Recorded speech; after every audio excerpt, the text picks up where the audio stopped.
सैयद बादल अली नकवी ने हुकूमत से फंड्स मांग लिए। आज़ाद कश्मीर असम्बली के मेंबर और पाकिस्तान पीपल्स पार्टी के मरकजी रहनुमा सैयद बादल अली नकवी ने पंजकोट डिग्री कॉलेज और पंजगरां डिग्री कॉलेज के लिए हुकूमत से फंड्स मांग लिए। एक बयान में उन्होंने कहा कि दूर अफ्तार इन इलाकों में तालीमी सहूलत के लिए यह कॉलेज इंतहाई अहम है। उन्होंने मजीद कहा कि दूर अफ्तार इन गाँवों में अगर ये कॉलेज डेवलप हो जाते हैं तो ये अवाम इलाके के लिए भी ना सिर्फ और हुकूमत के लिए भी नेकनामी का बायस बनेंगे।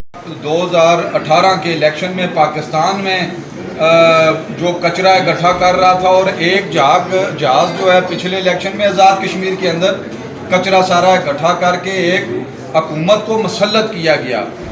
जहाँ तक बात है फ़ंड्स के हवाले से तो यकीनन हमें हमारे लोगों ने इसीलिए मुंतखब करके असम्बली के अंदर भेजा है कि ये हमारे लिए फ़ंड्स लाएँ और हमारी क्या अपोजिशन की तरफ से मैं अपने हल्के की बात करूं, क्या मेरा ये मुतालबा गलत है कि मेरे यूनियन कौंसिल पंजकोट जो मुजफ्फराबाद सिटी से 2 घंटे की ड्राइव पे है, उस यूनियन कौंसिल के अंदर आज तक कोई डिग्री कॉलेज नहीं है। नसदे के अंदर डिग्री कॉलेज दिया जाए तो उसके लिए अगर मैं फंड्स मांगता हूं तो इसमें कौन सी गलत बात है।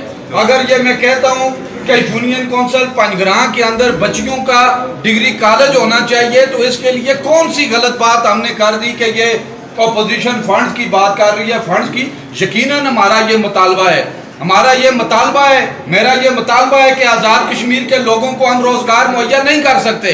हमें टूरिज्म को एज ए इंडस्ट्री मुतारफ करवा के हमें पीर चिनासी से पीर असीमार तक एक बेहतरीन किस्म की सड़क बनानी चाहिए, वहाँ पे गेस्ट हाउस होटल बनाने चाहिए ताकि लोगों को हम रोजगार मुहैया कर सकें। इसमें कौन सा गलत मुतालबा है। हमारे मुतालबात ये कल भी थे, हमारे मुतालबात आज भी हैं और हमारे मुतालबात ये आने वाले कल तक रहेंगे।